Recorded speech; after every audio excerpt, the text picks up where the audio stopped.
करा या पादमासना या ब्रह्माच्युत शंकर प्रभृतिभिर्देवै सदा वंदिता सा मां पातु सरस्वती भगवती निःशेषजाड्यापहा निःशेषजाड्या प्रविश्य मम वाचमिमां प्रसुप्तां संजीवयत्य अखिलशक्तिधरस्वधाम्ना अन्यांश्च हस्तचरणश्रवणस्त्वगादीन् प्राणान्नमो भगवते पुरुषाय तुभ्यम्। आपदामपहर्तारं दातारं सर्वसंपदां लोकाभिरामं श्रीरामं भूयो भूयो नमाम्यहम्।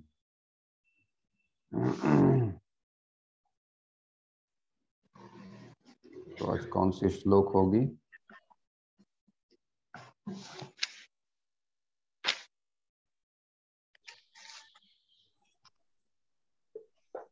श्लोक संख्या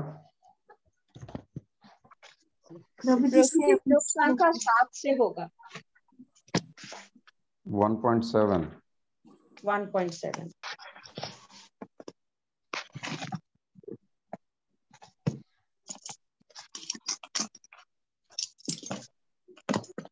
हरे कृष्णा प्रभु जी। हरे कृष्ण प्रभु जी, ये मतलब हम कैसे ये समझेंगे कि इस शब्द में संधि बोलिए बोलिए है और इसमें समास है, कैसे मतलब अभी क्योंकि हमें उतना पूरा ज्ञान नहीं है ना, तो थोड़ा किसमें समास बोलिए। मतलब ये शब्द है, इसमें संधि लगेगी और इसमें समास लगेगा, ये कैसे पहचानेंगे? मतलब थोड़ा। कौन बोल रहे हैं? जननी माता जी। जी जी हाँ जी, हरे कृष्ण प्रभु जी, दंडवत प्रणाम। आप सभी क्लास अटेंड की थी? जी, मेरी एक क्लास मिस हुई है बीच में। नहीं, संधि और समास जो कर रहे हैं ना कि हाँ इसमें समास समझ गया मैं, आपका प्रश्न मैं समझ गया। मैंने इस पे 2 दिन समझाया था, फिर मैं समझा देता हूँ।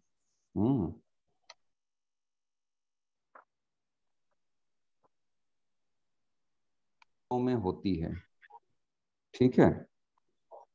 पद किसको कहते हैं? पद लिखते जाइए इन सारी चीजों को, ठीक है ना, फिर वरना फिर से भूल जाएंगे सब कुछ। सुप्तिङन्तम पदम,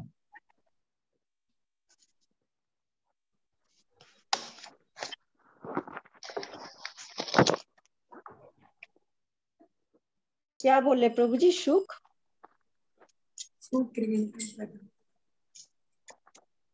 हो गया तो हाँ, सुप्तिङन्तम पदम। पदम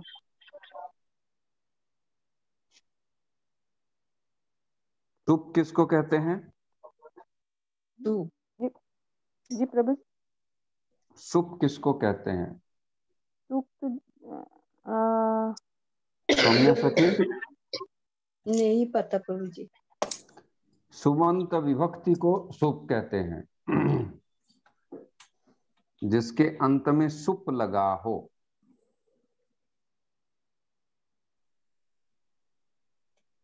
विभक्ति लगती है ना, तो विभक्ति को सुप कहा जाता है, ठीक है। सुबंत, जैसे तिङंत किसको कहते हैं? जिसके अंत ती लगता है। ती लगता है।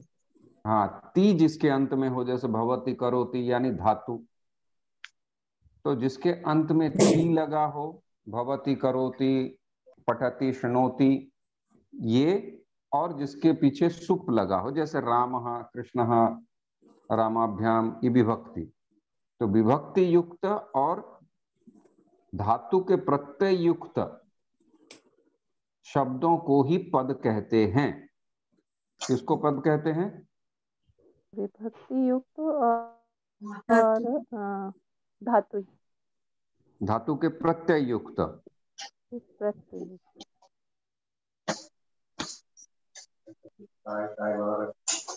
विभक्ति युक्त और धातु युक्त शब्दों को पद कहते हैं प्रभु जी, राइट? धातु युक्त हो सकता है क्या? धातु के प्रत्यय, हाँ धातु के प्रत्यय युक्त, हाँ धातु के प्रत्यय, धातु के प्रत्यय ही लगेगा ना भाई, तिप लगेगा ना। जैसे भू धातु है, तिप लगेगा तो भवती होगा, धातु थोड़ी लग जाएगा, वो तो धातु बनेगा। प्रत्यय लगने के बाद धातु बनेगा, तो जो प्रत्यय है उसको हम धातु के प्रत्यय कहेंगे, है कि नहीं? ठीक है। जैसे मसाला देने के बाद वो मैगी बनता है, तो उसको हम मसाला, मैगी मसाला बोलते हैं ना। हाँ राइट जी, उसको हम मैगी मसाला बोलते हैं। तो उसी प्रकार जो प्रत्यय है वो धातु के प्रत्यय है। धातु क्या है? भू धातु, भू हो गया धातु, उसके साथ तिप प्रत्यय लगता है तो भवती, इसको कहते हैं धातु रूप। ठीक है, इसको कहते हैं क्या? धातु रूप। हाँ, ये सारी चीजें क्लियर नहीं रहेंगी तो आगे बहुत असुविधा होगी। अच्छा, सुप विभक्ति है, जैसे सु औ जस अम औ षष्टाभ्याम भिस, ये सब हर एक पद के साथ लगता है। जैसे राम के साथ सु लगता है तो राम, औ लगता है तो रामौ, जस लगता है तो रामाहा बनता है। अच्छा, ये सब सुप कहलाते हैं। हाँ, इसको सुप कहेंगे। वैसे लता के साथ लगा लो, लता प्लस सु बनता है लता, लता प्लस औ लते बन जाता है, लता प्लस जस लताह बन जाता है। तो ये जो पीछे लगता है पूरा व्याकरण है प्रकृति और प्रत्यय का ही खेल। प्रकृति हो गया राम, प्रकृति हो गया भू, अब ये सु औजस या फिर तिप तस अंति, ये सब प्रत्यय हो गए। पूरी व्याकरण में प्रकृति और प्रत्यय को जोड़ना, समझ गई आप? जी प्रभु। जननी दीदी? जी प्रभु जी, यहाँ ये तो इतना तो समझ में आया। हाँ, ये मूल चीज है। तो सु क्या हो गया? सु औजस ये सब क्या हो गया? विभक्ति। विभक्ति के। हाँ, ये सब विभक्ति हो गई। और जैसे भवत शब्द है, भवत शब्द क्या हो गया? प्रातिपदिक शब्द। क्या है? प्रातिपदिक शब्द। हाँ, अच्छा, वैसे राम शब्द है, मान लीजिए राम कृष्ण अर्जुन, ये क्या है? राम कृष्ण, ये भी प्रातिपदिक शब्द ही है, लेकिन ये किसी का नाम विशेष है, इसीलिए इसको नाम पद कहते हैं। क्या कहते हैं? नाम पद। नाम पद। हाँ हाँ, तो प्रातिपदिक हो गया, उसके साथ विभक्ति लगती है तो विभक्ति रूप प्राप्त होता है। क्या राम, ये क्या है? विभक्ति रूप है। किसका विभक्ति रूप है? राम शब्द का। हाँ, अच्छा, अब पठती, इसमें धातु क्या है? पठ। पठ, पठ धातु है, हलंत है। और विभक्ति क्या है? विभक्ति कह रहा हूँ, प्रत्यय ती प्रत्यय है। बस ये क्लियर। प्रत्यय अलग है, तद्धित के प्रत्यय अलग हैं, ठीक है, सभी के प्रत्यय अलग, सनंत के प्रत्यय अलग हैं, हर जगह प्रत्यय लगते जाएंगे एक्सेप्ट विभक्ति के। विभक्ति में विभक्ति लगती है, वो भी एक प्रकार की प्रत्यय ही है। संस्कृत भाषा की जो डेफिनेशन है, प्रकृति संस्कृत भाषा, तो विभक्ति भी एक प्रकार की प्रकृति हो गई ना, क्योंकि इसमें बताया जा रहा है कि प्रत्यय हो गई, क्योंकि प्रकृति और प्रत्यय के संयोग से जो भाषा बनती है उसको हम संस्कृत भाषा कहते हैं। बताया था, तो उस समय समझ में नहीं आना स्वाभाविक है, लेकिन अभी समझ में आना चाहिए। और ये इसमें क्लैरिटी जितनी होगी आगे बढ़ने में सुविधा होगी। ठीक है, तो प्रकृति प्रत्यय हमने समझ लिया। अब विभक्ति क्या है? विभक्ति और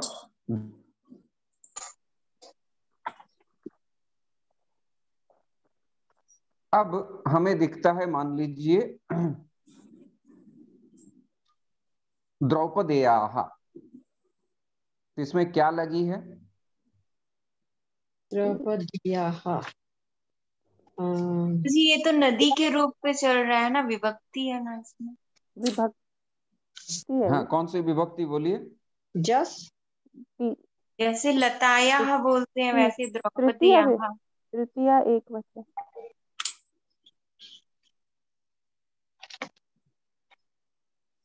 इकारांत 60.1 द्रौपदेय। हाँ, वेरी गुड। अकारांत तृतीया।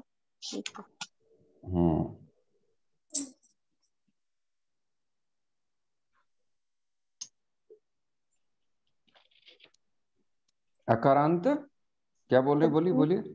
तृतीया एक वचन। एक तृतीया कहाँ से आ रही है?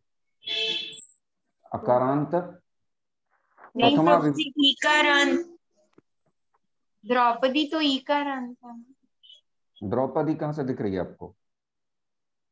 नहीं, आपने भी द्रौपदेया हो गया अकारांत 1.3 बहुवचन। हाँ, कैसे समझाइए?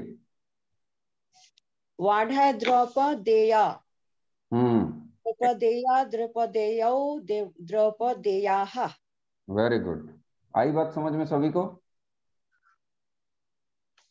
जी बोलिए, आवाज दीजिए। हाँ प्रभु जी, अभी समझ में।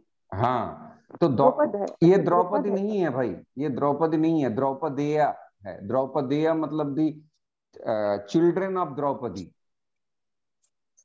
अच्छा, कुंती और कौंते एक है क्या? नहीं। हाँ? नहीं प्रभु जी। पांडु और पांडव एक हैं क्या? नहीं। तो हम पांडवाहा कह रहे हैं, तो पांडु का रूप क्यों ढूंढ रही हैं उसमें? ठीक है, ये सारी चीजें क्लियर होना चाहिए। अब ये प्रश्न स्वाभाविक है कि पांडु से ही पांडव बना है, तो ये क्या हो गया? तो ये तद्धित करता है ऐसा। पांडुः अपत्यानि पुमांसः पांडवः। पांडु के जो पुत्र हैं उनको हम पांडव कहेंगे, जो मेल हैं, मेल। ठीक है, पांडवी होती उसकी नाम। ठीक है, पांडवी कहते हैं हम। फिर उसका रूप स्त्रीलिंग के जैसा चलता। राघव जैसे बोलते हैं, रघु राघव ऐसे ही होता है।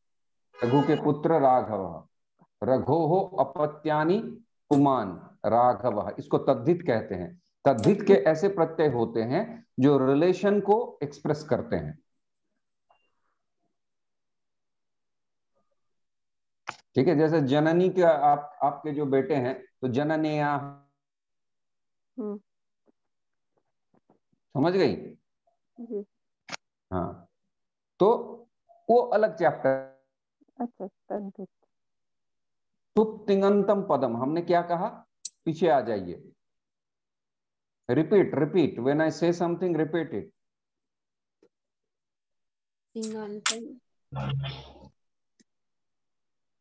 तिङन्तम पदम। हाँ, जोर से बोलिए, घबराने की कोई बात नहीं, जोर से बोलिए। सुप्तिङन्तम पदम। हाँ, सुप्तिङन्तम, ङ क ख ग घ ङ लगा है। सुप्तिङन्तम पदम, बोलिए। सुप्तिङन्तम पदम। तिङन्तम पदम। हाँ, क्योंकि कल को आप अगर किसी को, बच्चे को भी पढ़ाती हैं तो ये जानना जरूरी है। ठीक है ना, इसीलिए खुद का बोध होना जरूरी है, और बार बार बोलने से चीजें अपने आप बैठ जाएगी। ठीक है, इसीलिए बोलते रहिए। मेरे पीछे जरूरत पड़े तो 3 बार बोलिए। मैं जो भी इंपॉर्टेंट चीज बोलता हूँ उसको रिपीट इट इमीडिएटली। सुप्तिङन्तम पदम। सुप्तिगंतम पदम। हाँ, सुप्तिगंतम पदम। तिंग तिंग गा बोलिए, जैसे गंगा बोलती है ना, गंगा तिंग तिंगंतम। तिङन्तम पदम। हाँ तिङन्तम पदम। हाँ, तो दो ही पद होते हैं। अब पूरी व्याकरण में हम दोनों को ही पद मानेंगे और बाकी जितने भी प्रकार के हैं सब अपद है। अब व्याकरण में ये बताया गया अपदम न प्रयुंजित, कहीं पे भी अपद का प्रयोग मत करो, ये स्ट्रिक्टली बताया गया है। तो पद कैसे बनेगा, ना सुप या तो सुप विभक्ति लगनी चाहिए या फिर तिंग प्रत्यय लगना चाहिए, ठीक है, then only they will be counted. अब स्कूल में कोई जाता है, एक लड़का और एक लड़की जाती है, हाँ दोनों जाते हैं स्कूल में, तो लड़के का ड्रेस कोड होना चाहिए, लड़की का ड्रेस कोड होना चाहिए जी। ऐसा हो सकता है कि चलो मेरा बेटा जा रहा है तो मेरी बेटी भी साथ में चली जाए बिना यूनिफॉर्म के, हाँ ऐसा स्कूल में घुसने देगा आपको? नहीं घुसने देगा। तो क्या करना पड़ेगा? हाँ, उसको बच्ची को भी उसी प्रोसेस से आना पड़ेगा। एडमिशन लो, फीस भरो, फिर रजिस्ट्रेशन करो, नाम दो, फिर अपना आधार कार्ड दो, फिर आपका नाम आएगा उसमें, है कि नहीं? फिर वो बच्ची यूनिफॉर्म में ही जा सकती है। तो जो बच्ची यूनिफॉर्म में स्कूल में खड़ी है जाके, या कोई महिला खड़ी है, तो हम उसको स्टूडेंट समझते हैं क्या? स्कूल यूनिफॉर्म में खड़े तो स्टूडेंट है। अगर नहीं है, मैंने क्या कहा? नहीं नहीं प्रभु जी, नहीं। तो या तो फिर मैं ऐसे ही समझते हैं ना हम,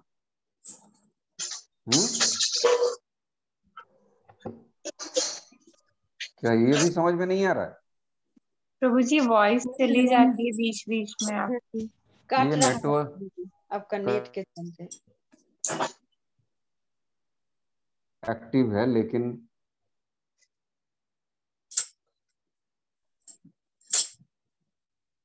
प्रभु जी मे भी अगर आप वीडियो ऑफ करके देखें तो शायद।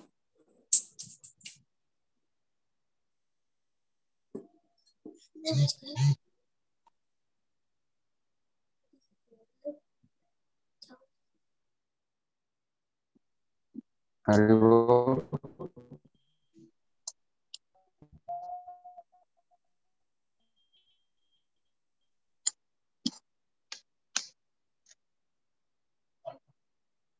गेट नहीं खोली।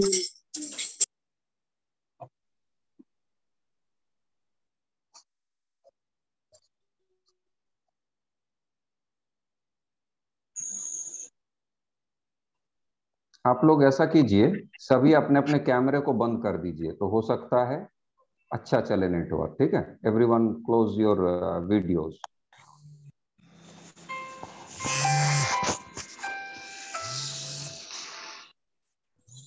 तो सुप तिङन्तम पदम, राइट?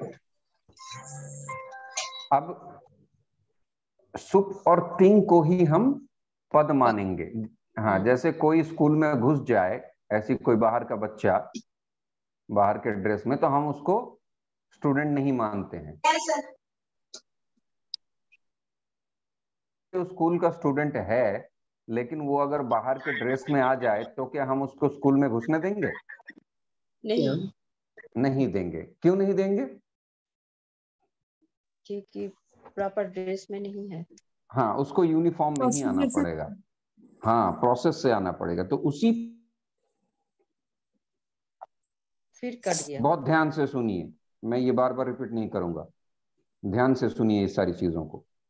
अब प्रभु जी आप अपना वीडियो ऑफ कीजिए ना प्लीज, तो शायद आवाज वॉइस कट जा रही है आपकी।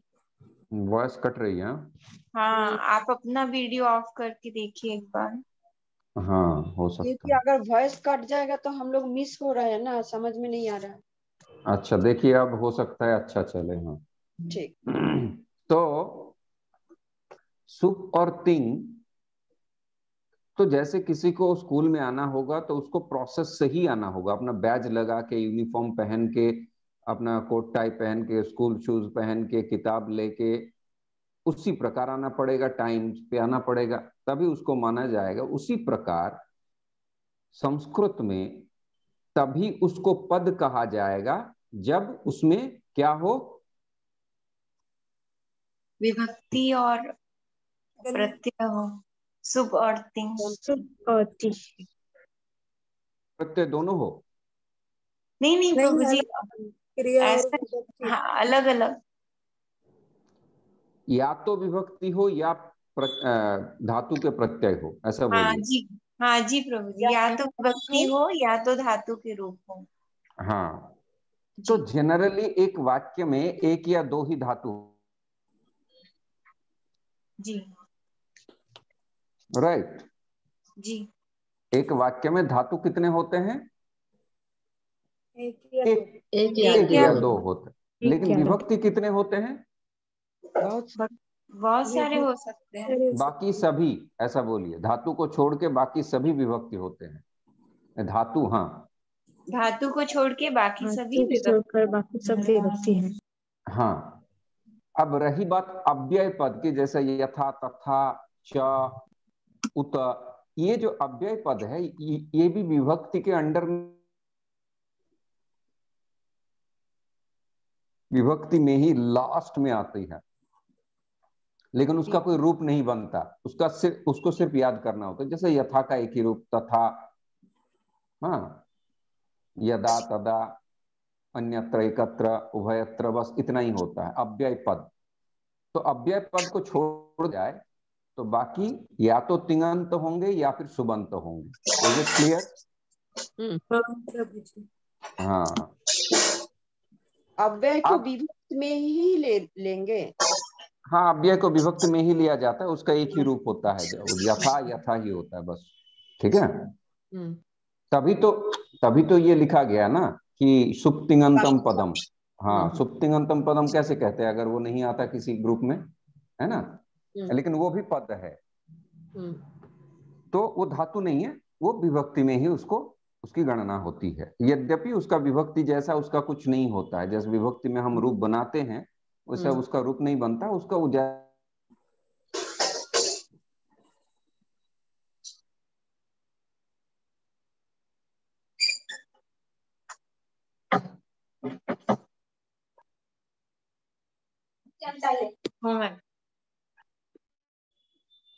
वचन पुरुष। ठीक है, तो ये लिंग वचन किसके चिन्ह है? लिंग वचन जो है ये विभक्ति के। प्रभु जी कुछ भी सुनाई नहीं दिया, आपकी आवाज नहीं आ रही थी। फिर से गत गई थी। लिंग वचन विभक्ति में ही है, आएगा। हाँ हाँ, विभक्ति में ही आएगा। तो उसी प्रकार प्रभु जी आपने अव्यय पद के बाद क्या कहा? जैसे अव्यय पद को भी विभक्ति में ही लेते हैं, उसके बाद क्या कहा? लिंग और वचन विभक्ति में ही आएगा, माने विभक्ति में आता है। लिंग और वचन विभक्ति में आता है। अच्छा, प्रभु जी का आवाज फिर से कट गया था।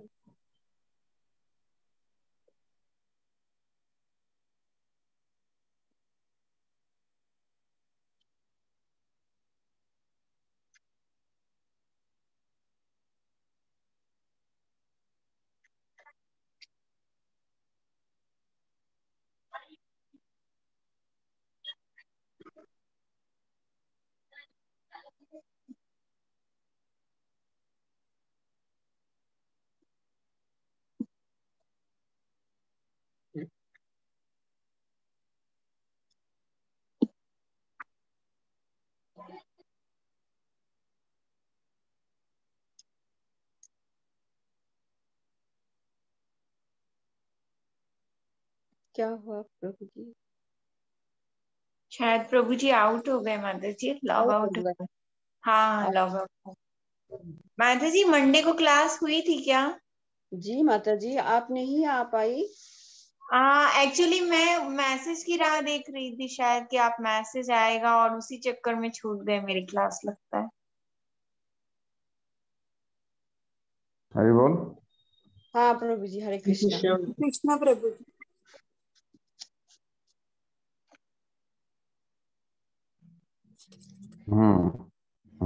तो अब करना क्या है कि एक सुबंत मिलेगा, एक अव्यय मिलेगा और एक तिङंत मिलेगा। इससे अतिरिक्त वाक्य में कुछ हो ही नहीं सकता। राइट। अब पहले इसीलिए हम जब श्लोक पढ़ते हैं उसके बाद हम यही तीन चीज ढूंढते हैं कि कौन सी विभक्ति है, कौन सा धातु है, कौन अव्यय है। इससे अतिरिक्त कुछ होता है? नहीं होता है।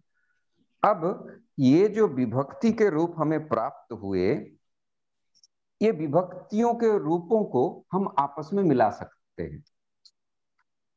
जैसे द्रौपदेय एक शब्द है, ठीक है। द्रौपदेय एक शब्द है, कहां से बन के आया वो बात अलग है। हाँ, वो कृदंत है, तिङंत है, कृदंत है या फिर तद्धितांत है, वो बात अलग है।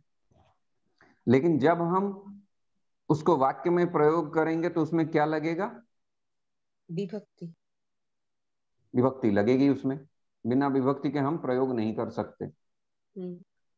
तो द्रौपदेयाः, ये क्या किया हमने? जननी माता जी,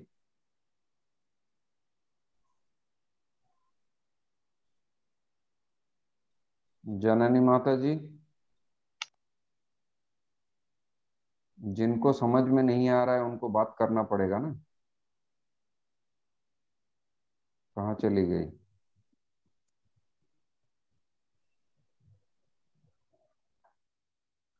तो इसमें हमने विभक्ति लगाया। कौन सी विभक्ति लगाया? प्रथमा बहुवचन। प्रथमा बहुवचन लगा। Very good.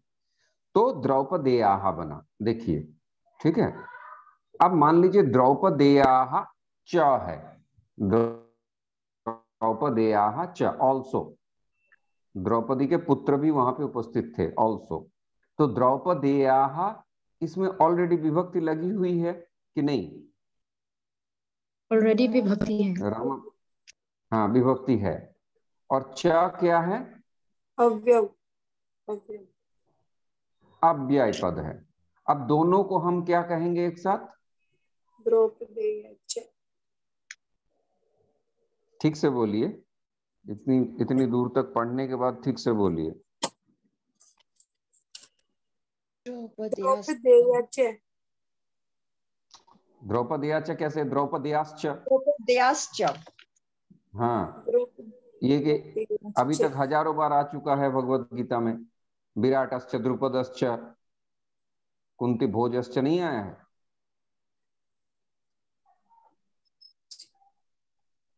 क्या रामप्रिया?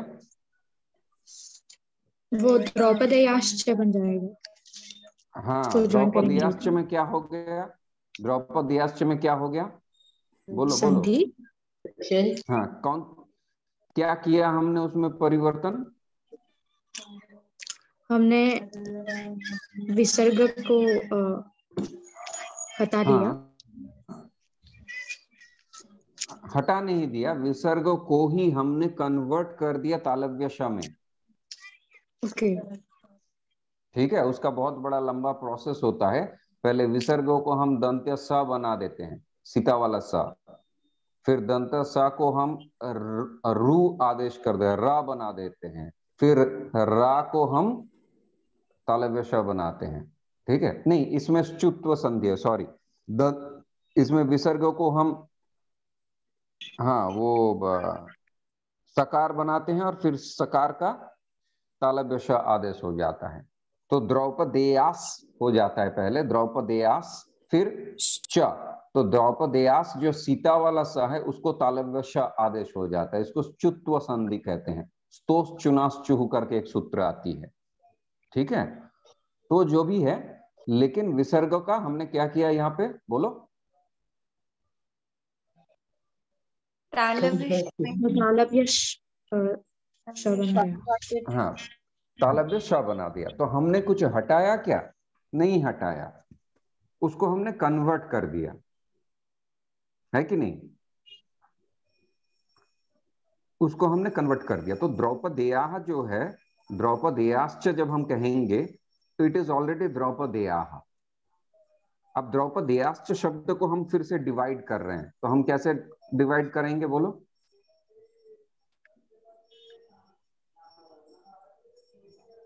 बोलो बोलो जल्दी बोलो।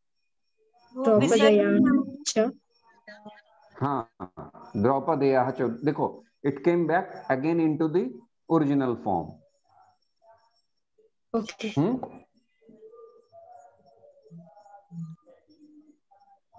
ठीक है, it came back into the original form. हाँ, लेकिन ये होती है संधि। संधि में हम विभक्ति को नहीं हटाते हैं, लेकिन समास में देखो, जैसे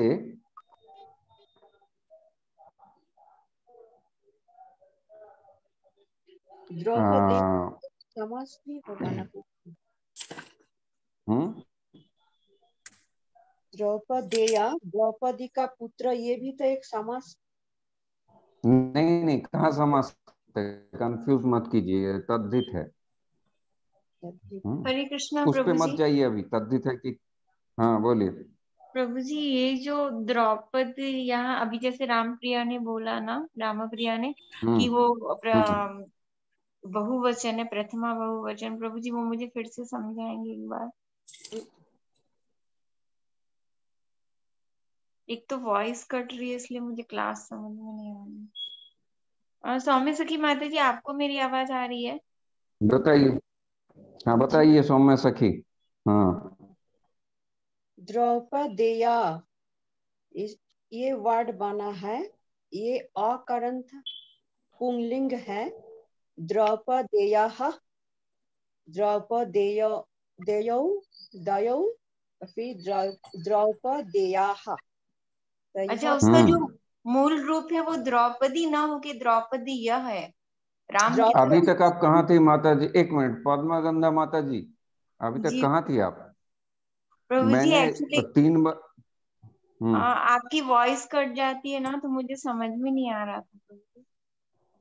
आपने बताया। द्रौपदी के पुत्र, मैंने 3-4 एग्जाम्पल दिया। कुंती और कौन्तेय एक नहीं है, बोला कि नहीं बोला था? हाँ हाँ हाँ हाँ। तो पांडु और पांडव एक नहीं है, हाँ बोला था।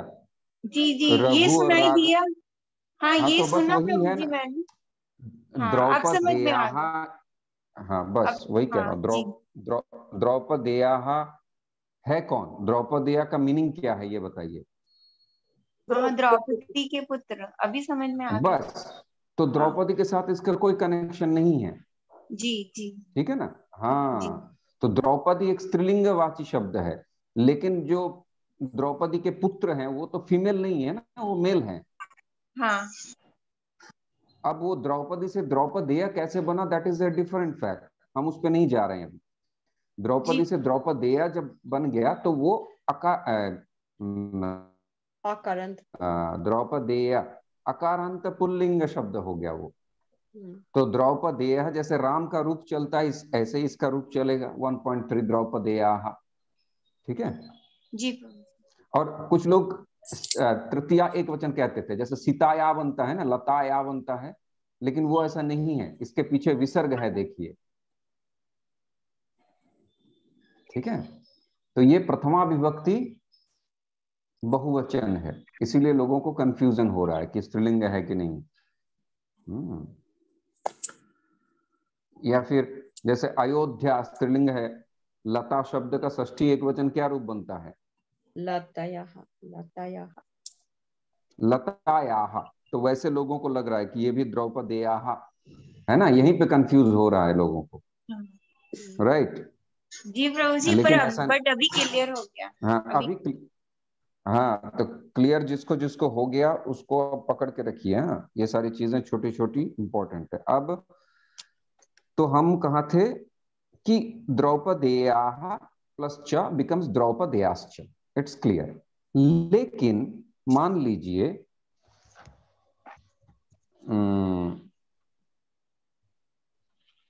रामस्य पुत्रः, ठीक है, रामस्य पुत्रः, तो हम इसको समास करेंगे तो क्या बनेगा? रामस्य पुत्र। क्या बनेगा? हाँ बोलो। राम पुत्र। हाँ, अब रामस्य कौन सी विभक्ति है? षष्ठी एक वचन। षष्ठी एक वचन। और राम पुत्र कौन सी विभक्ति है? प्रथमा एक वचन। हाँ, यहाँ पे क्या हो गया खेल बताइए? हमने दोनों का विभक्ति उसे हटाकर राम और पुत्र को जोड़कर फिर एक विभक्ति लगाया। हाँ, समास में क्या हो गया, जैसे उसमें द्रौपदेयाः तृतीया एक वचन थी प्लस च, द्रौपदेयाश्च। अब इसको हम तोड़ेंगे तो फिर से द्रौपदेयाः प्लस च आ जाएगा। यहाँ पे क्या है, रामस्य षष्ठी विभक्ति को हटा दिया और हमने प्रातिपदिक शब्द को ले लिया। रामस्य का प्रातिपदिक शब्द क्या है? राम। राम, जिसमें कोई विसर्ग का हलंत कुछ नहीं है। राम, अर्जुन, ठीक है। तो राम का प्रातिपदिक शब्द लिया और पुत्र का कौन सा शब्द लिया? प्रातिपदिक शब्द क्या होता है पुत्र का? पुत्र। तो दोनों को मिला के राम पुत्र अब एक सिंगल वर्ड बन गया, ठीक है। अब राम के बेटे का, इसको हम क्या कहेंगे? रामपुत्रस्य। हाँ, रामपुत्रस्य। तृतीया लगाइए। रामेण। फिर रामेण बोल रही हैं आप। रामपुत्रेण। हाँ, रामपुत्रेण। अब चतुर्थी लगाइए। रामपुत्राय। पंचमी लगाइए। रामपुत्रात्। षष्ठी बहुवचन लगाइए। रामपुत्रस्य। पुत्राणाम। रामपुत्राणाम। तो देखिए, रामपुत्र के बीच में कोई विभक्ति है क्या? नहीं है। अब रामपुत्र एक, जैसे राम शब्द का रूप बनता है, रामपुत्र का भी पूरा रूप वैसे ही बन रहा है। It became a single word, right? हाँ, तो अब रामस्य पुत्र जो था अब रामपुत्र हो गया। रामपुत्र एक शब्द हो गया। अब इसके बीच में कोई विभक्ति नहीं। अब हम इसको तोड़ नहीं सकते। रामपुत्र को हम तोड़ेंगे तो ये संधि हम नहीं कर सकते। रामपुत्र को अगर हम जबरदस्ती संधि करना चाहे तो रामस्य दिख रहा है, नहीं है। रामपुत्र में कहाँ रामस्य है? नहीं है। और ये अलग शब्द बन गया रामपुत्र, ठीक है ना। जैसे हम राजपुत्र कहते हैं, राजपुत्र, ये राजपुत्र है, राजपूत है, उसी से हिंदी शब्द राजपूत बना है, राजपुत्र। तो अब हम उसको थोड़ी तोड़ सकते हैं, उसको हम विग्रह कर सकते हैं। समास में क्या होता है? समास में विग्रह होता है, तद्धित में विग्रह होता है। हाँ, विग्रह अलग है। विग्रह मतलब टू एक्सप्लेन इट, ठीक है। जब हम उसको समास में एक्सप्लेन करना चाहेंगे कि रामपुत्र है क्या, तो उसमें ऐसे आएगा कि रामस्य पुत्रः इज इक्वल टू रामपुत्र। रामस्य पुत्र तब ओरिजिनल फॉर्म में आएगा, लेकिन इट्स अ डिफरेंट स्टाइल। इस यहाँ पे रामस्य प्लस पुत्र नहीं है। जैसे उसमें द्रौपदेयाः प्लस च था तो द्रौपदेयाश्च बना था, लेकिन यहाँ पे रामपुत्र में हाँ रामस्य पुत्रः षष्ठी तत्पुरुष समास है। आई बात समझ में? जब हम समास करते हैं तो बीच के जो विभक्ति हैं उसको हमेशा के लिए हटा देते हैं। अब उसका कोई रिलेशन है ही नहीं। रामपुत्र, अर्जुन पुत्र, रामकृष्ण, किसी व्यक्ति का नाम है रामकृष्ण, होता है ना, बहुत लोगों का नाम रामकृष्ण। रामकृष्ण परमहंस देव हम बोलते थे। तो अब रामकृष्ण में क्या हम राम और कृष्ण दोनों को समझते हैं? नहीं, राम। हाँ, एक ही व्यक्ति को समझते हैं, किसी और को समझते हैं। रामकृष्ण मतलब वो स्वामी विवेकानंद के गुरु को समझते हैं, है कि नहीं? हाँ। तो ये बहुब्रीहि समास हो गया। नाम है रामकृष्ण, लेकिन ना उसको राम से कुछ लेना है ना वो कृष्ण से कुछ लेना है, वो काली का भक्त था, ठीक है। अब उसका नाम हो गया रामकृष्ण, तो रामकृष्ण मतलब एक व्यक्ति, बहुब्रीहि मतलब सम थर्ड पर्सन को समझ रहे हैं। तो यहाँ पे हम राम प्लस कृष्ण नहीं कर सकते, समझ गए आप? हाँ, तो रामकृष्ण एक नया पद बन गया, it's a unique word. Ram, अब रामकृष्ण, रामकृष्णा या रामकृष्णेन, रामकृष्णात्, रामकृष्णस्य, रामकृष्णानां, रामकृष्णौ, रामकृष्णयोः, रामकृष्णे, रामकृष्णे मम रतिर्भवेत्, रामकृष्ण एक शब्द हो गया। तो समास में बहुत सारे पदों को जब जोड़ा जाता है तो उसके प्रातिपदिक शब्द को लिया जाता है, ना कि विभक्ति युक्त। विभक्ति से कोई मतलब नहीं, उस एक षष्ठी का हो सकता है, दूसरा तृतीया का हो सकता है, ठीक है। लेकिन दोनों को जब हम जोड़ेंगे तो हम उसको विभक्ति हटा देंगे। विभक्ति हटाने के बाद जब हम जोड़ेंगे, अब ये नया शब्द बनेगा, उसका हम संधि विच्छेद नहीं कर सकते। यहां तक किस किस को समझ में आया, किस किस को नहीं समझ में आया, बताइए। समझ में आया, समझ में आया।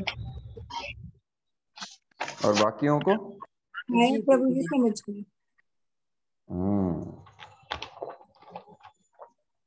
ये इंपॉर्टेंट पार्ट है इसका, ठीक है ना, ये इंपॉर्टेंट पार्ट है। तो समास जननी दीदी को अब समझ में आया कि नहीं, कि चली गई है अभी? नहीं, मैं हूँ यहाँ पे। हाँ, समझ में आया आपको? अब समझ पाई हैं माता जी? जी प्रभु। किस करनी है? पढ़ते रहना पड़ेगा। देखिए, जो मैं पढ़ा रहा हूँ ना, उसको जो रिवाइज नहीं करेगा, भले मैं 1000 बार समझा दूं, वो पल्ले नहीं पड़ेगा किसी को। हाँ, तो along with the class your practice is very important. जब आप घर में बैठ के स्क्रूटिनी करेंगी तो आपके मन में प्रश्न आएगा, ऐसा क्यों हुआ, ऐसा क्यों हुआ, और ये जब तक नहीं होगा तब तक पढ़ाई नहीं हो रही है, ठीक है। घर में अगर मन में प्रश्न नहीं आ रहा है तो मतलब आपकी पढ़ाई नहीं हो रही है। तो रिवीजन करना मस्ट है। अगर कोई समझता है कि मैं 3 महीने का कोर्स लेके मैं पंडित बन जाऊंगा, ऐसा कभी नहीं होगा। आपको हार्ड लेबर देना है। गुरुजी आपको माला देंगे, आपको विधि बताएंगे, पूजा कैसे करनी है आपको मंत्र देंगे, लेकिन साधना आपको खुद करना पड़ेगा। अगर कोई समझता है कि हमने दीक्षा ले लिया है, बस अब हम सीधे गोलोक धाम चले जाएंगे, ऐसा नहीं होता है। तो वही सूत्र यहाँ पे भी लागू है। आप लोग घर में अभ्यास कीजिए। मैं ज्यादा नहीं कहता हूं, लेकिन कम से कम 45 मिनट 1 घंटा रोज दीजिए संस्कृत को, ठीक है। और मैं अभी जो मैं पढ़ा रहा हूं ये सेमी लेवल पे है, ना ये बिगिनर्स है ना ये एडवांस्ड है। हाँ, विदाउट ग्रामर, मैं ग्रामर को समझाने का कोशिश कर रहा हूँ, ये कठिन काम है। जी जी, है ना। व्याकरण को पढ़े बिना व्याकरण को समझना बाहर से, मतलब हम क्या करते हैं, किसी का बिल्डिंग, जैसे जननी दीदी का बिल्डिंग है, तो हम क्या करते हैं जब जाते हैं, ये देखिए ये जो बिल्डिंग है दूसरा वाला, ये मरून कलर का, ये जननी दीदी की बिल्डिंग है, ऐसे ही करते हैं ना। एक आइडिया हो गई लोकेशन के बारे में, कलर, सामने का दरवाजा कैसा है, कौन सी पेड़ लगी हुई है, कितना ऊंचा मंजिल है। अब जब हम अंदर प्रवेश करेंगे तो वो व्याकरण से हो सकता है, ठीक है ना। कैसे रामस्य पुत्र, रामपुत्र कैसे बना, कौन कौन से सूत्र लगा, कैसे सिया को हटाया, that's a different function that we are not doing here. तो चलिए, हमने आज तो अधिक नहीं हो पाएगा। अब हम करते क्या है, 15 मिनट है। पीछे जो श्लोक हमने पढ़ा था उसमें बहुत सारे समास और संधि है, इसको अच्छी तरह से समझ लीजिए तो सभी चीजें आपके क्लियर हो जाएंगे। देखिए,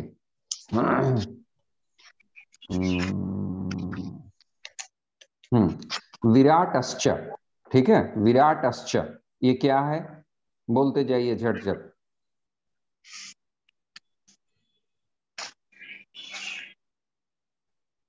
अच्छा, एक एक करके, रामा प्रिया बोलो मेरे साथ।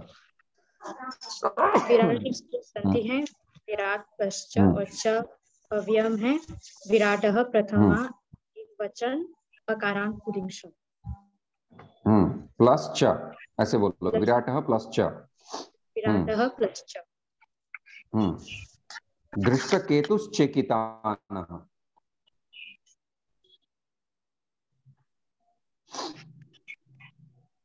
दृष्टकेतुश्चेकितानः बोलो, तुम ही बोलो राम प्रिया। दृष्टकेतुः प्लस चेकितानः। दृष्टकेतुः उकारांत प्रथमा एकवचन और चेकितानः अकारांत पुल्लिंग प्रथमा एकवचन। मिलके क्या हो गया?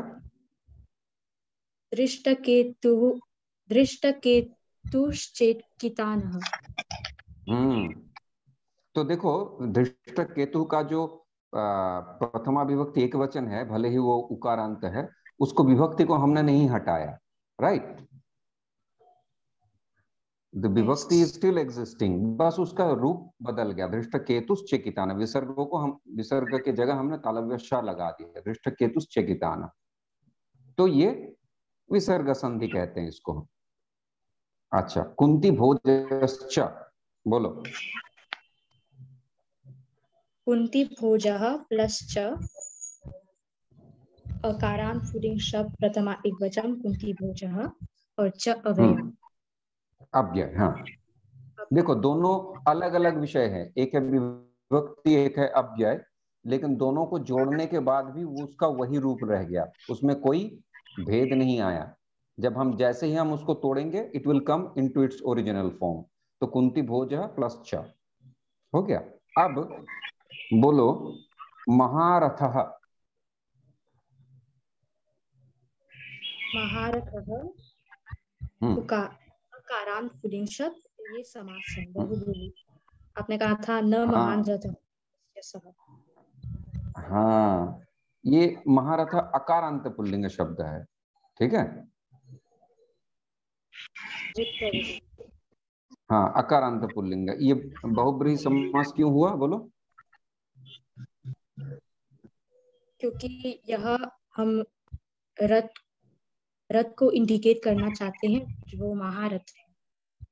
हाँ, तो महारथ मतलब, सुनो, महारथ मतलब भीष्म, द्रोण आदि जो बड़े बड़े योद्धा हैं, भीम, अर्जुन, ये सब महारथ है, ठीक है। जैसे हम बोलते हैं ना, अरे वो बहुत बड़े नेता हैं या बहुत बड़े सेलिब्रिटी हैं, तो celebrity is a title, right? Celebrity is a title, ये किसी को भी हम दे सकते हैं। जो बहुत फेमस है उसको हम सेलिब्रिटी, चाहे वो क्रिकेट से हो, फिल्म से हो, राजनेता हो, is like a very big celebrity. तो वैसे ही महारथ है। अब महारथ ये संधि है या समास है? समास। जननी दीदी, एक जननी दीदी। जी, समास है। बहुब्रीहि क्यों है समास, बोलिए? बहुब्रीहि क्योंकि मतलब ये उसको पॉइंट कर रहा है दूसरे, मतलब वो जो व्यक्ति है। हाँ, इसको जब हम तोड़ेंगे महारथ को, तो इसका विग्रह बनेगा, इसका संधि विच्छेद नहीं होगा, क्योंकि संधि नहीं है। तो इसको क्या करेंगे? विग्रह वाक्य बनेगा। ये single word will be explained with a sentence. बोलिए।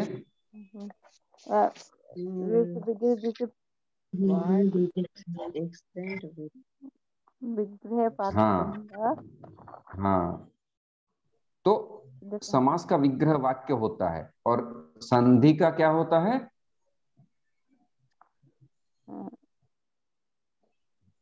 संधि विच्छेद होता है। संधि विच्छेद। आपको कुछ प्रॉब्लम नहीं है, आपको बस लो कॉन्फिडेंस है, आपको आपके दिमाग में ये ऑलरेडी पड़ा हुआ है कि इट्स वेरी डिफिकल्ट, उसको हटाइए, ठीक है ना। It's not difficult at all. सभी महिलाएं हैं, सभी जब कर पा रही हैं, तो आप भी कर पाएंगे। Your understanding. तो थोड़ा कॉन्फिडेंस लाइए। संधि में संधि विच्छेद होता है, समास में विग्रह होती है, ठीक है। ये छोटी छोटी चीजें याद रखिए, तो आपका पूरा रास्ता क्लियर रहेगा। और आगे भी जब कभी व्याकरण पढ़िए, 5 साल 10 साल बाद भी, तो आपको असुविधा नहीं होगी, ठीक है ना, this is the fundamental of grammar. तो यहाँ पे जब हम महारथः, ये प्रथमा विभक्ति एक वचन में है, लेकिन इसमें दो पद है, ये हमें दिख भी रहा है, लेकिन हम इसको संधि विच्छेद नहीं कर पा रहे हैं, क्योंकि ये एक पद बन गया। जैसे राजपुत्र, कृष्णपुत्र, रामपुत्र, ये अब it indicating a single person, not two person any more. यहाँ पे राजा का कोई रोल नहीं है। रामपुत्र कहेंगे तो राम का कोई रोल नहीं है, राम का बेटे को ही समझा जाएगा। तो यहाँ पे महारथः, इसको विग्रह वाक्य क्या बनेगा? महान रथः यस्य सः। बोलिए, महान रथः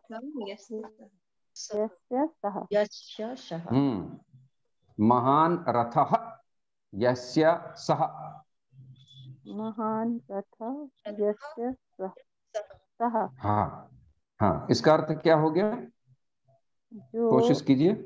हाँ, वह जो महान रथ है, यस्य सः महान रथ। हाँ। महान रथ सह का, एक मिनट, सह का क्या अर्थ होता है? हाँ, सह का वह। हाँ, तो वो कहाँ गया? बोलिए। वह जो यस्य महान रथ, यस्य का। हाँ हाँ, वो फिर से बोलिए, ठीक बोल रही थी, बोलिए। वो वह इसका जो महान रथ है, जिनका, ऐसा बोलिए ना। जिनका, यस, हाँ, वह जिनका महान रथ है। बस, राइट। अब ये रथ को समझा रहे हैं कि व्यक्ति को समझा रहा है? व्यक्ति को बता रहे। हाँ, ठीक है। आप पहले बोल रही थी जो महान रथ है, महान रथ को नहीं बोल रहा है। ठीक है। महान रथ खड़े होने से युद्ध में क्या फायदा? महान रथ, बहुत बड़ा फाइटर जेट हमने खड़ा कर दिया तो युद्ध में जीत जाएंगे? फाइटर जेट चलाने वाला होना चाहिए ना। तो महान रथः यस्य सः, अब किसी व्यक्ति को इंडिकेट कर रहा है, ना कि रथ को। अंडरस्टैंड? बहुब्रीहि समास, ठीक है। जैसे पीताम्बर, हमें पीताम्बर का दर्शन चाहिए, तो क्या चाहिए हमें? पीले कपड़े का दर्शन चाहिए क्या? नहीं। तो किसका दर्शन चाहिए? पहनने वाले पर्सन। हाँ, उसको पहनने, धारण करने वाले, पीताम्बर धारण करने वाले कृष्ण का दर्शन चाहिए। तो पीताम्बर इज इक्वल टू कृष्ण हो जाता है, ठीक है। ऐसा जब होता है तब उसको बहुब्रीहि समास में उसकी गणना कर सकते हैं। अब पीताम्बरः, पीताम्बरेण, पीताम्बरेण उक्तम, पीताम्बर ने कहा, तो हम क्या समझेंगे? पीला कपड़ा। हाँ, ऐसा क्यों? ना पीताम्बर को अब हम तोड़ नहीं सकते। तोड़ सकते हैं क्या? नहीं। हाँ, इसको समझ गए तो समास और संधि में जीवन भर कभी आपको शंका नहीं होगी, ठीक है। प्रभु जी, तो क्या उसको एक टाइटल समझेंगे, जैसे पीताम्बर, लाइक अ टाइटल असाइन? हाँ, ये पीताम्बर जो है, it is title assigned to a particular person. So when the person has no connection, like the word we used, पीतम और अंबरम, ये दो शब्द हमने यूज किया ना। पीतम मतलब पीला और अंबर मतलब कपड़ा, पीला कपड़ा। अब कृष्ण तो एक व्यक्ति है ना। पीला कपड़ा उसका पहचान है, तो ना पीला का अर्थ यहाँ पे आ रहा है, ना कपड़े का अर्थ यहाँ पे आ रहा है, अर्थ आ रहा है कृष्ण। तो when the outcome has no relation with the words we used, clear? when the outcome, अब हम मान लीजिए कहते हैं पितक्षीरः, पितक्षीरः करके एक शब्द आता है। पीत मतलब क्या है? पीत मतलब जिसने पी लिया है। हाँ, क्षीर मतलब क्या?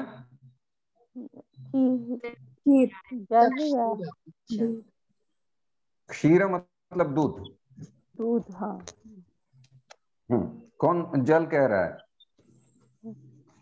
जननी दीदी। क्षीर और नीर में भेद करना पड़ेगा ना। क्षीर जो है, हाँ, हाँ, ये राज हंस कर लेते हैं, है ना। राजहंस क्षीर और नीर में भेद करते हैं। तो आप लोग राजहंस जैसे श्रोता बन जाइए, ठीक है। ये भागवत में कहा गया है कि जो नीर और क्षीर का विवेक कर सके वही राजहंस है, ठीक है। तो पुरुष परमहंस बनता है, आप लोग राजहंस बन जाइए, है ना। और मान सरोवर में घूमते रहिए, संस्कृत गंगा में गोता लगाइए। तो पितक क्षीरः गच्छति जब हम कहेंगे तो पीता जिसने दूध पिया है, तो इसका मतलब क्या समझ में आ रहा है? एक पर्सन, एक पर्सन थोड़ी होता है, दूध कौन पीता है? पिता क्षीर मतलब जो दूध पिया है ना। हाँ, तो दूध कौन पीता रहता है दिन भर? बच्चा पीता है। तो हम अगर कहेंगे मम गृहे पीतक क्षीरः अस्ति, मेरे घर में एक पीतक क्षीर है, तो क्या समझेंगे? कोई 40 साल का आदमी है? हाँ, तो हम कहते हैं ना हिंदी में, अरे तू तो अभी दूध पीता हुआ बच्चा है, बोलते हैं कि नहीं? हाँ। तो पितक क्षीर, अब दूध और पीना ये दोनों जो शब्द है, और उसका अर्थ निकल के क्या आ रहा है? शिशु। हाँ। तो हाँ, तो ये किसी और को इंडिकेट कर रहा है, मतलब यहाँ पे जो शब्द पड़े हुए हैं तो आप देखिए, और एक सिंपल उदाहरण देता हूं जिससे आपको समझ में आ जाएगा, फिर हम क्लास को समाप्त करते हैं। जैसे मान लीजिए बलराम और कृष्ण दोनों वन में जा रहे हैं, ऐसे भागवत में श्लोक आपको मिलेगा। राम कृष्णौ वनम गता, ठीक है। रामकृष्ण गोचारण करने के लिए वन में गए। अब राम कृष्णो जो शब्द, हाँ, राम कृष्णो जो शब्द लगा है, इसको हम दोनों प्रकार से कह सकते हैं। देखिए, राम कृष्ण जो शब्द बना है ये सिंगल शब्द है, ठीक है। लेकिन ये सिर्फ समास में हो सकता है, ऐसा काम संधि में नहीं हो सकता है। राम प्रिय और जननी दीदी सुनो अच्छी तरह से। जैसे राम कृष्णो वनम गता एक श्लोक मिला है तुमको, तो इसमें दो कंडीशन हो सकता है। एक तो राम और कृष्ण दोनों गाय चराने वन चले गए, या तो फिर रामकृष्ण जिसका नाम है रामकृष्ण परमहंस वन को चले गए, ठीक है।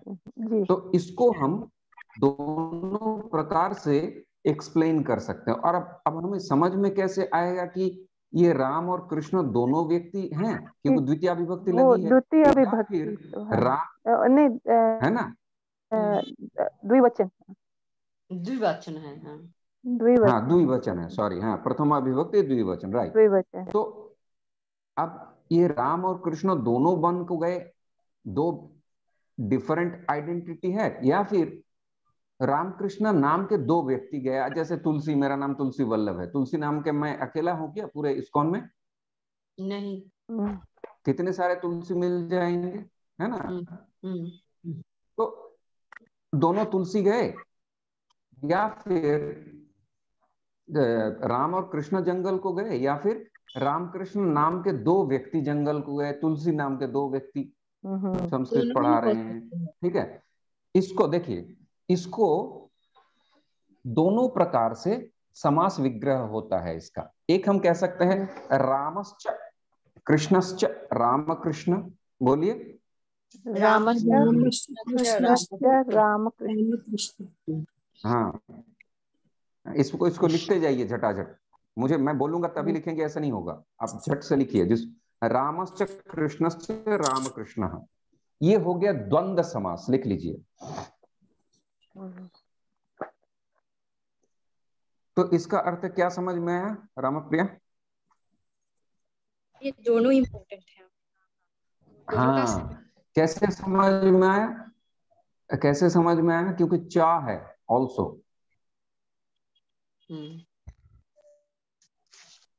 रामश्च कृष्णश्च, 2 बार चा लगा है, also Ram also Krishna. Clear? Yes जी। जैसे हम तुम्हारा नाम ही ले लेते राम प्रिया, तो राम एंड प्रिया ऐसा भी समझा जा सकता है। राम प्रिया दोनों व्यक्ति जा रहे हैं, राम और प्रिया एक साथ, और राम प्रिया यानी सीता। तो जब हम राम प्रिया का अर्थ सीता करेंगे तो वो बहुब्रीहि समास हो जाएगा। इसको समझो, राम प्रिया जब हम करेंगे as a single person, then it will become बहुब्रीहि because it is indicating Sita Devi. But अगर हम कहेंगे राम और प्रिया, राम नाम का एक लड़का और प्रिया नाम की एक लड़की, दोनों एक साथ गए, तब वो रामश्च प्रियाश्च, ये द्वंद्व समास हो गया। और जब हम राम प्रिया का विग्रह वाक्य होगा, लिख लीजिए, रामश्चासो प्रियाश्चेति, रामश्चासो प्रियाश्चेति, इसको विग्रह वाक्य कहते हैं। ये सिर्फ समास में होता है।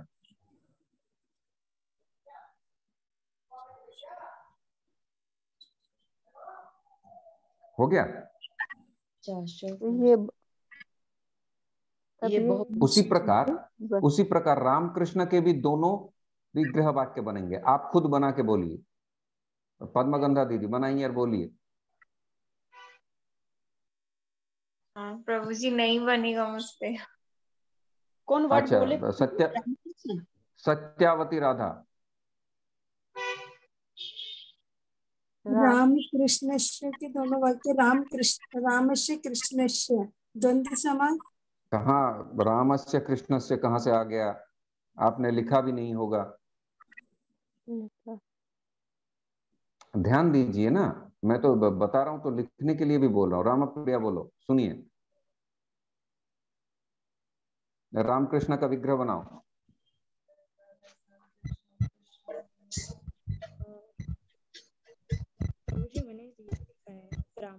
हाँ हाँ हाँ, बोलो बोलो, जोर से बोलो। हाँ रामकृष्ण, हाँ, वेरी गुड। और दूसरा? मुझे सुनाई नहीं दे रहा, क्या बोल रहे हैं? उसकी आवाज कट रही है। हाँ बोलो फिर, तो दूसरा।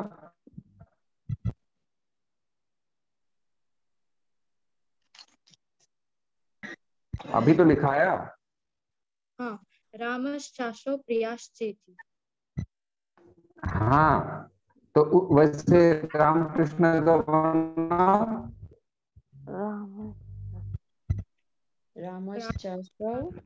बोलो। राम और कृष्ण। हाँ तो से इन विग्रह वाक्य, रामश्चासो कृष्णचासो कृष्णश्चेति। कृष्णश्चेति। अरे बोलो भाई, अभी तो लिखाया आप लोगों को। रामश्चासो कृष्णश्चेति। रामश्चासो कृष्णश्चेति। आप लोगों के दिमाग में घुसा हुआ कि भाई बहुत कठिन विषय चल रहा है, हमको समझ में, ये छोड़ दीजिए। अभी जो पढ़ा रहा हूँ उस पे रहिए। You are already, you know everything. ऐसा कुछ नहीं है रॉकेट साइंस यहाँ पे। तो अब देखिए, आप मेरी बात को समझिए। अब इसके 2 समास बन गए, एक जगह द्वंद्व समास बन रहा है, एक जगह बहुब्रीहि समास बन रहा है। तो अब हम कंफ्यूज हो जाएंगे कि कौन से समास लें, है कि नहीं? ये प्रश्न आएगा कि नहीं? जी जी। ये रामकृष्ण एक ही व्यक्ति है, या फिर राम और कृष्ण दोनों एक साथ जंगल को गए, तो बलराम और कृष्ण दोनों एक साथ गए, हम किसको समझे? तो ये कॉन्टेक्स्ट से पता। अगर प्रभु जी वहाँ बहुवचन आएगा तो फिर सॉरी द्वितीय वचन आएगा तब समझ में आएगा ना? नहीं समझ में आएगा, फिर भी नहीं होगा। उसमें भी तो फिर दो भी समझ में नहीं आएगा। सुनो, हाँ सुनो, राम और कृष्ण दोनों हो सकते हैं, तो हम राम कृष्ण कह सकते हैं।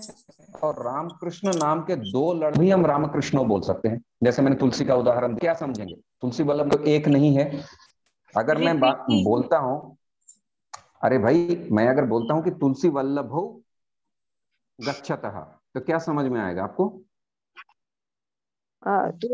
दो है, दो तुलसी वल्लभ भी हो सकता है, और तुलसी और वल्लभ दोनों अलग अलग नाम भी हो सकते हैं, अलग अलग नाम भी हो सकता है। एग्जैक्टली इस उदाहरण को ध्यान में रखिए, इसको अब भूलना नहीं है, ठीक है ना?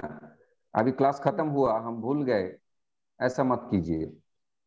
हाँ, फिर मुझे आगे बढ़ने में दिक्कत हो जाती, मैं वहीं पे फंसा रह जाता हूँ। तो मैं आज बहुत डिटेलिंग से समझाया, अब मैं एक्सपेक्ट करूंगा कि ये जितना समझा ये आप लोगों को समझ में आए। जरूरत पड़े तो 3 बार वीडियो को देखो और सुनो। हरे कृष्णा प्रभु जी, हरे कृष्णा। हाँ बोलिए। प्रभु जी आपने क्या बोला? तुलसी वल्लभो गच्छति। गच्छति कैसे हो जाएगा भाई? क्या बोला?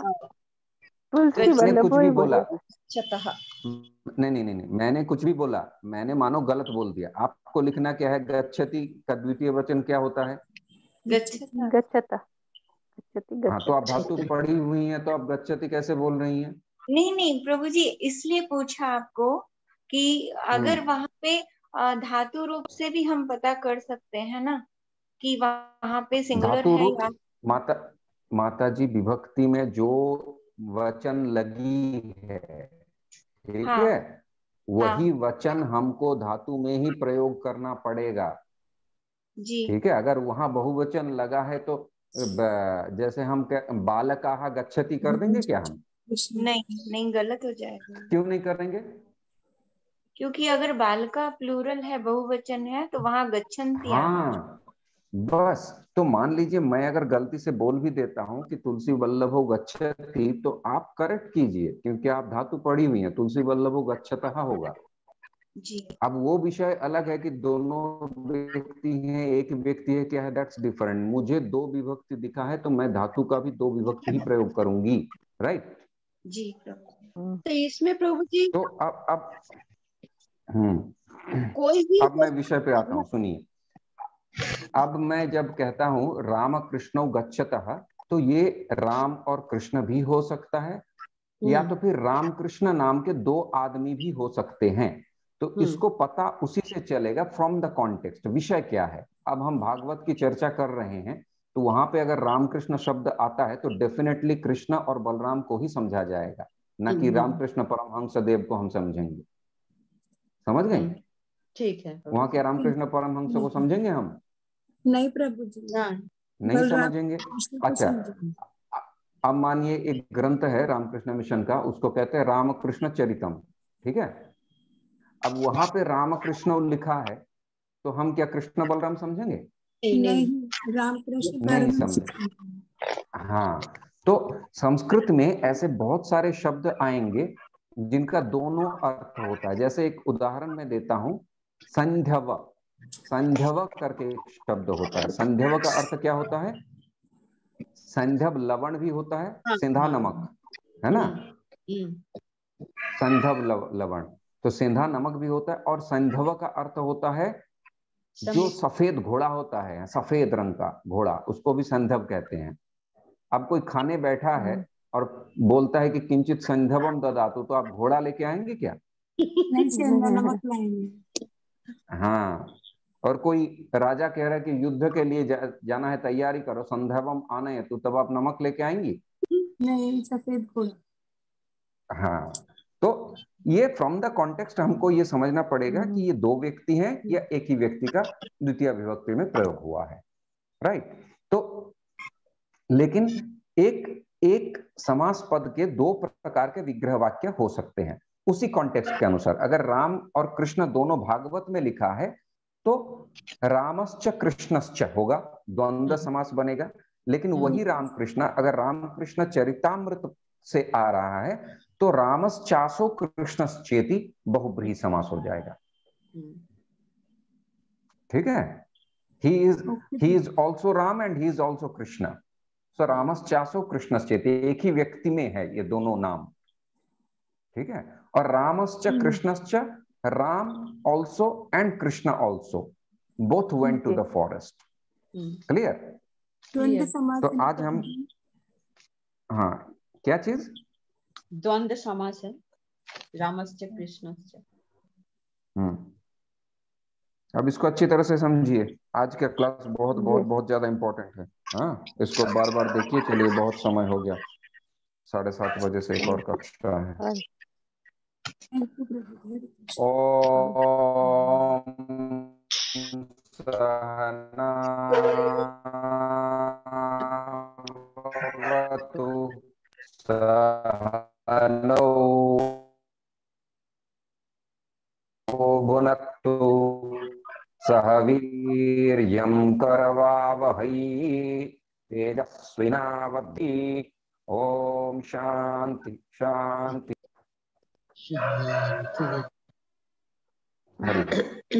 हरे कृष्णा प्रभु जी, आभार करो हम